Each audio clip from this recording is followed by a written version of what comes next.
Hoy, desde esta banca, quiero romper el cerco. El cerco de los medios de comunicación que manipulan, que distorsionan, que ocultan. El cerco de los gobiernos que miran para otro lado. El cerco del silencio que legitima la masacre. Lo que ocurre en Palestina y en Líbano no es una guerra. No es un conflicto entre dos partes iguales. Es el genocidio del siglo XXI. Es el exterminio deliberado de pueblos enteros, con el único fin de apropiarse de sus tierras, de borrar su cultura y de expandir una ocupación que nunca fue legal, ni justa, ni humana. En Gaza, Israel asesinó a más de 52.000 personas desde octubre del 2023. Más de 119.000 resultaron heridas. La mayoría son civiles, son niños, son mujeres, son ancianos. Gaza hoy es un cementerio a cielo abierto. Y mientras tanto, Israel ataca también al Líbano,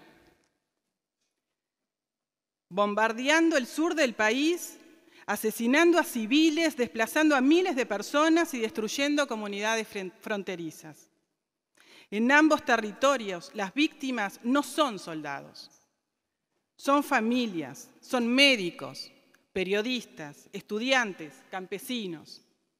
Son pueblos enteros condenados por resistir. Estas no son cifras, son vidas humanas. Eran personas, eran sueños, eran historias. Israel está cometiendo crímenes de guerra y está utilizando armas prohibidas. Está destruyendo hospitales, universidades, campamentos de refugiados, impide el ingreso de ayuda humanitaria, bombardea corredores de evacuación y ejecuta todo esto con total impunidad y bajo el amparo de las potencias que se dicen democráticas. Y aún así, algunos siguen hablando de conflicto, de enfrentamiento de ambas partes. No, esto no es un conflicto, esto es un genocidio. No hay simetría entre el opresor y el oprimido, entre quien lanza misiles teledirigidos y quien resiste con piedras. Las piedras de los edificios y de las casas que el gobierno israelí bombardea. No hay equivalencia entre quien controla el agua, la electricidad, el aire y quien lucha solo por existir. Palestina resiste, Líbano resiste. Aunque les borren las casas, aunque les maten a los hijos, aunque les bombardeen las escuelas, su identidad no se borra. Su derecho a existir es irrenunciable. Y el silencio también mata. No basta con solidarizarse. No basta con publicar una bandera en redes sociales o hacer una declaración tibia. Tenemos que actuar. Tenemos que hacer, tenemos que realizar acciones que comprometan a nuestros pueblos y a nuestros gobiernos, primero a nivel nacional y luego en el plano internacional. La indiferencia no es neutral. La neutralidad ante el genocidio es complicidad. Hay que detener al gobierno de Netanyahu, que lleva adelante una política sistemática de colonización, de limpieza étnica, de asesinato de niños y destrucción de territorios, con total desprecio por el derecho internacional. Su único objetivo es apropiarse por la fuerza de toda la tierra, expulsando o eliminando a quienes viven en ella. Tenemos que exigir a nuestros gobiernos que rompan relaciones diplomáticas, comerciales y militares con Israel, que lo sancionen, que lo aíslen, que lo juzguen. Y sí, también desde Uruguay podemos incidir.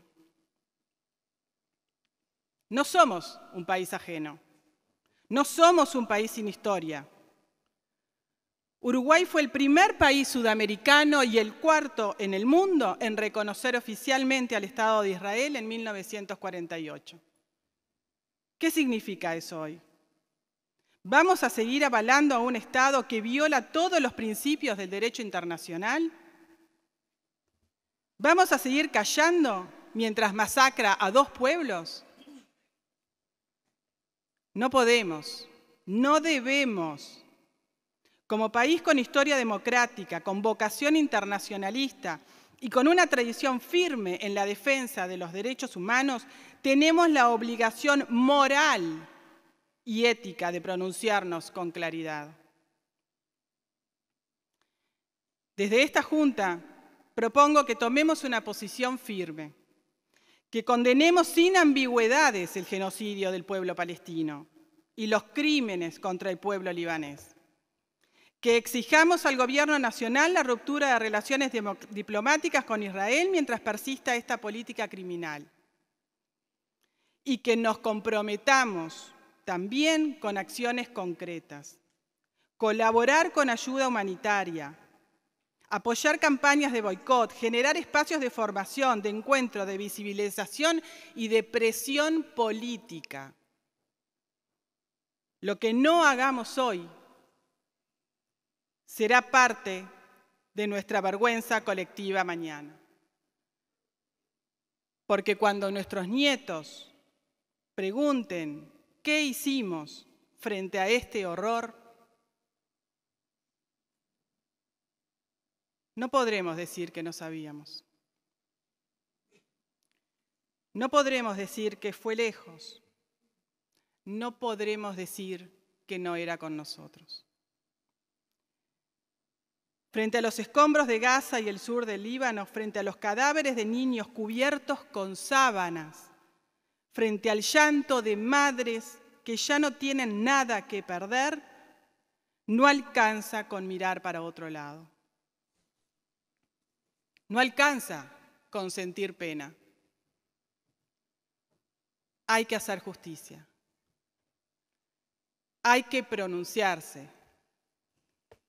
Palestina vive. Líbano resiste. Y Uruguay no puede callar. Solicito al señor presidente que estas palabras se hagan llegar a las embajadas del Estado de Palestina y de Líbano en Uruguay, a la Comisión de Asuntos Internacionales del Parlamento, a la Comisión de Derechos Humanos del Senado y de la Cámara de Representantes, a la Institución Nacional de Derechos Humanos y Defensoría del Pueblo, la Federación Palestina en Uruguay, el Colectivo Uruguayo de Apoyo y al Pueblo Palestino y el Comité Uruguayo de Solidaridad con el Líbano, a la Comisión de Relaciones Internacionales del PIT-CNT, a la Comisión Asesora Permanente de este Legislativo y a todos los medios de prensa. Muchas gracias.